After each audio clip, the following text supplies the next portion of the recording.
Challenges यह देखकर नहीं आते कि आप समाज के किस हिस्से से बिलोंग करते हैं। आप एक सफल इंसान हैं या स्ट्रगलर। बात सिर्फ इतनी सी है कि चैलेंजेस को हराना ही हीरोइज्म है। अगर आप अपने लाइफ को चैलेंजेस को लेकर परेशान हैं तो यह कहानी सिर्फ आपके लिए है।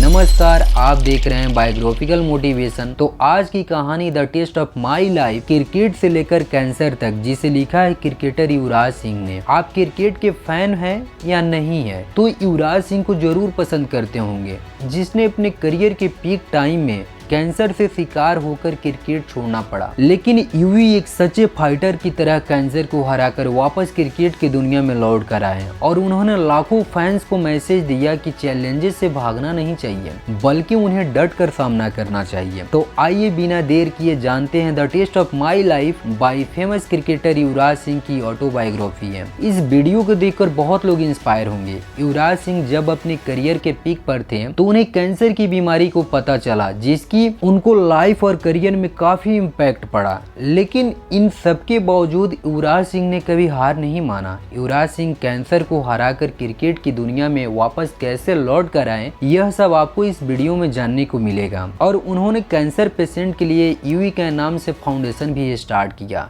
जो कैंसर जैसी खतरनाक बीमारियों को लेकर लोगों में अवेयरनेस क्रिएट करती है। और यहाँ पर कैंसर पेशेंट का फ्री चेकअप प्रोवाइड भी किया जाता है। अगर आप क्रिकेट के फैन हैं या लाइफ में सफल होना चाहते हैं तो यह वीडियो आपको एक बार जरूर देखनी चाहिए। All the way to India. बचपन से ही मेरा स्पोर्ट्स में इंटरेस्ट रहा है। एक बार की बात है, मैं अपने फ्रेंड्स के साथ बैटिंग कर रहा था। गलती से शॉट एक आदमी को लगा। वह स्कूटर से जा रहा था। उसे बड़े जोर से चोट लगी। उसने स्कूटर से गिरा और तुरंत मेरे पीछे भागा। मुझे आज तक क्लियर याद है, मेरे फादर ने यदुवेंद्र पब्लिक स्कूल में मेरा एडमिशन करा दिया था। उस समय महारानी क्लब में famous cricketer Navjot Singh Sidhu practice किया करते थे। एक दिन मेरे फादर मुझे उनके पास लेकर गए और सिद्धू से पूछा कि क्या वो मेरा बैटिंग देखेंगे। मेरे बैटिंग करने के बाद उन्होंने मेरे पिताजी से बोला, ये लड़का क्रिकेट के लिए नहीं बना है। तो मेरे फादर भी हार मानने वालों में से नहीं थे। उन्होंने सोच लिया था कि मुझे नेशनल टीम में जगह दिलवा कर रहेंगे। वह कभी भी डिस्करेज नहीं हुए और न ही मुझे होने दिया। एक दिन मेरे फादर सुबह सुबह मुझे प्रैक्टिस के लिए बोले। उस दिन काफी ठंड थी।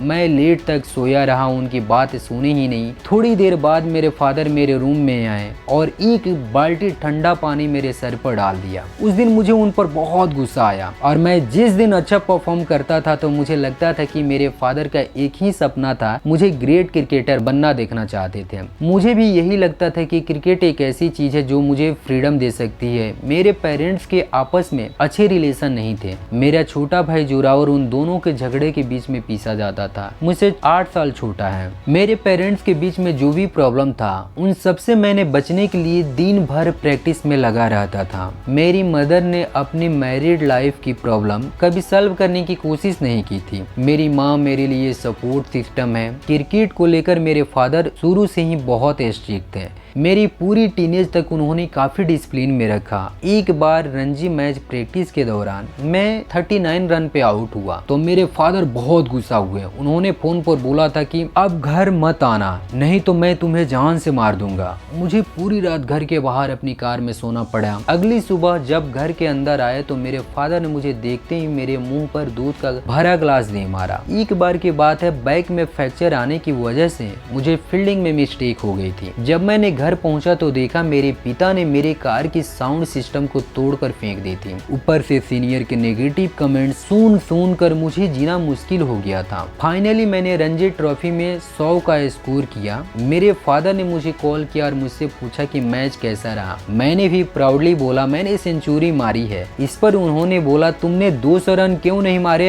उनकी बातों से मैं बहुत डिसअपॉइंटेड हो गया। फिर मेरे फादर ने दोबारा कॉल करके बोला उन्होंने मेरी कार की चाबी कहीं छुपा कर रख दी है। इसके बाद मैं अंडर 19 वर्ल्ड कप खेलने चला गया। मुझे player of the tournament select किया गया और इस तरह इंडियन नेशनल टीम में मेरी एंट्री हुई। अपने पहले मैच में मैंने 84 रन का स्कोर बनाया और मैन ऑफ द मैच बन गया। मैं अपने पहले चेक से अपने माँ के लिए पहला घर खरीदा। 2011 का वर्ल्ड कप हमारे लिए किसी एपिक एडवेंचर से कम नहीं था। हम इंग्लैंड के खिलाफ खेल रहे थे। 2010 में मेरे गर्दन में एक स्ट्रेन आ गया था, जिसकी वजह से बड़ा पेन हो रहा था। दर्द इतना ज्यादा था कि मैं सर घुमाकर भी नहीं देख पा रहा था। हमारे फिजियोथेरेपी नितिन पटेल को बुलाया गया, पर कोई फायदा नहीं हुआ। मेरी नंबर 4 पे था। मुझे अचानक से लगा मेरे गर्दन में एक जोर से झटका, और उसके बाद तो कमाल ही हो गई। फिर मैंने धुआंधार खेलना शुरू कर दिया और काफी बढ़िया स्कोर बनाया। मैं सचिन तेंदुलकर से काफी इंस्पायर था।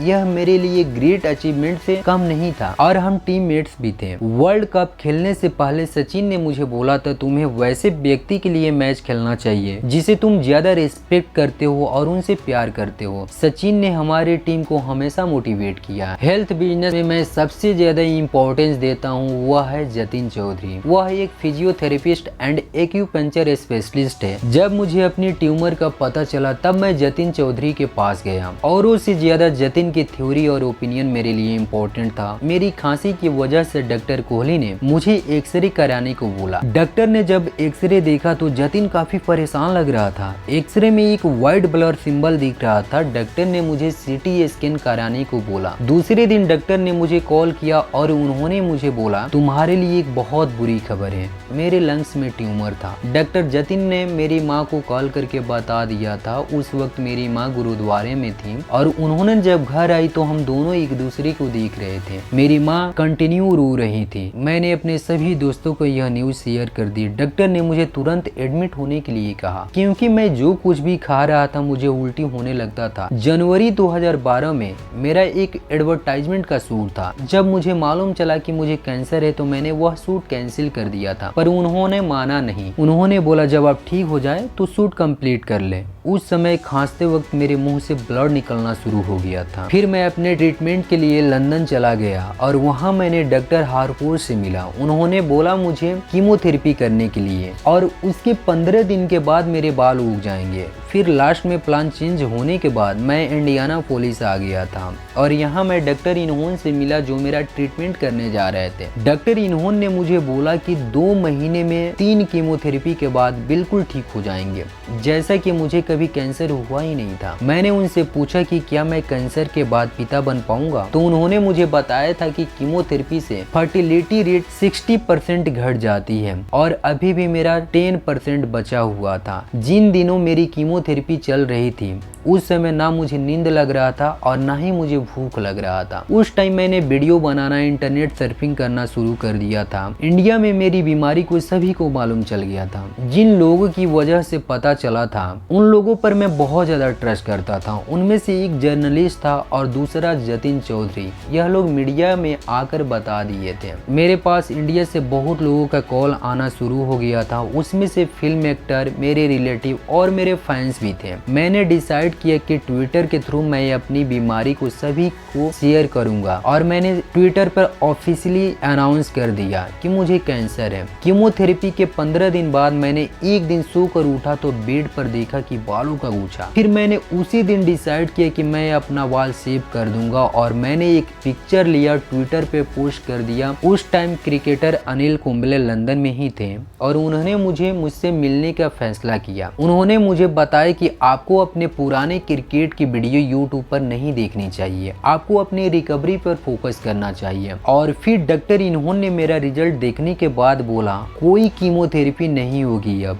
उन्होंने मुझे बताया कि ट्यूमर बिल्कुल खत्म हो गया है, कुछ बचे खुचे इश्यूज जरा रह गए हैं। यह खबर सुनते ही मुझे बहुत खुशी हुआ। मेरे ट्रीटमेंट के बाद जो इंसान सबसे पहले मुझसे मिलने आए थे वो थे सचिन तेंदुलकर। उन्होंने मुझे कसकर गले लगाया और मुझे हौसला बंधाया। डॉक्टर इन्होंने बताया मुझे कि रिकवरी के लिए और 10 दिन रहना होगा। उस वक्त मेरा हालत खड़ा होने लायक नहीं था। उस समय मेरे मन में मरने का ख्याल आ रहा था। फिर मैं अपने घर गुड़गांव आया। कीमोथेरेपी के बाद मेरा शॉर्ट टर्म मेमोरी लॉस हो गया था, जो कि अक्सर कैंसर पेशेंट के साथ होता है। मेरे फ्लाइट के दौरान सभी लोग मुझसे बहुत प्रोफेशनली बिहेव कर रहे थे, बहुत सपोर्ट कर रहे थे। फ्लाइट के मेंबर ने मेरे लिए कार्ड बनाया, उस पर लिखा था वेलकम बैक होम यूवी। फिर उसके बाद हम लोग वेकेशन पर स्पेन चले गए, और वहाँ पे मैं बहुत इंजॉय किया। जब मैं घर आया देखा मेरा वेट 103 किलो बढ़ गया था, और फिर मैंने वेट लॉस करना शुरू कर दिया। एक दिन दिन मैं जब अपने घर के छत पर गया तो मैंने पीकॉक देखा और मैं अपनी माँ को आवाज लगाया मोर आया है, क्योंकि मोर घर पर आने पर काफी सारी मान्यताएं हैं। कुछ लोग बोलते हैं मोर के घर पर आने पर शुभ है और कुछ लोग उसे बैड लक भी बताते हैं। लेकिन मुझे मेरी माँ की आवाज सुनाई दी, सिलेक्शन सिलेक्शन सिलेक्शन। मेरी मदर को खबर मिली थी कि वर्ल्ड कप T20 के लिए मेरा सिलेक्शन हो गया था, लेकिन उन दिनों मेरा एंडोरेंस लेवल कम था। फिर मैंने ट्रेनिंग पे गया, ट्रेनिंग बहुत टॉप था। उस समय BCCI और टीम मेंबर मुझे बहुत सपोर्ट किए और मेरे जितने भी एक्सपेंसिव थे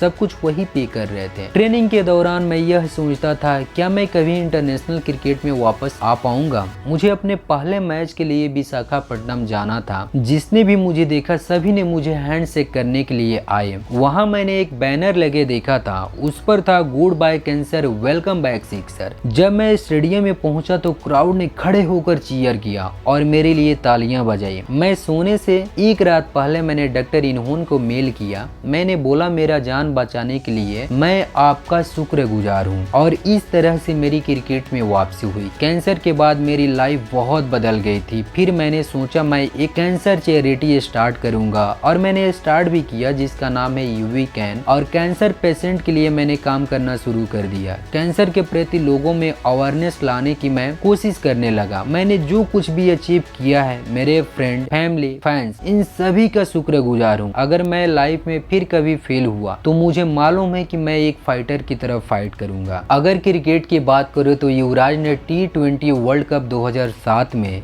इंग्लैंड के खिलाफ 6 बॉल पर 6 छक्का मारा था। वर्ल्ड रिकॉर्ड बनाया था उन्होंने, और 12 बॉल में हाफ सेंचुरी बनाने का वर्ल्ड रिकॉर्ड बनाया उन्होंने। बात हम करेंगे IPL की तो उन्होंने 2008 से 10 तक किंग्स 11 पंजाब में खेला, 2011 से 2013 तक पुणे वॉरियर्स इंडिया, 2014 में रॉयल चैलेंजर्स बेंगलोर, 2015 में दिल्ली डेयरडेविल्स एंड 2016-17 में सनराइजर्स हैदराबाद। 2018 में फिर किंग्स 11 पंजाब के लिए खेला उन्होंने, एंड 2019 में मुंबई इंडियंस के लिए। ऑलवेज 12 नंबर के टी-शर्ट पहना करते थे। उनका जन्म 12 दिसंबर 1981 को चंडीगढ़ में भूतपूर्व क्रिकेट खिलाड़ी योगराज सिंह के परिवार में हुआ था। उनके माता श्रीमती शबनम सिंह और उनका छोटा भाई जोरावर सिंह। 12 नवंबर 2015 को युवराज का हेजल किस से सगाई हुई और बॉलीवुड एक्ट्रेस भी है। 30 नवंबर 2016 को उनसे शादी कर ली थी। युवराज सिंह ने 10 जून 2019 को अंतर्राष्ट्रीय क्रिकेट से संन्यास लेने की घोषणा की। तो यह थी कहानी युवराज सिंह की। तो दोस्तों, आपको ये वीडियो कैसा लगा प्लीज कमेंट करके बताएं। अगर आप इसी तरह की वीडियो देखना चाहते हैं तो वीडियो को लाइक कीजिए, शेयर कीजिए, सब्सक्राइब कीजिए एंड बेल आइकन प्रेस करना ना भूलें। जय हिंद, जय Bharat. Thank for watching this video.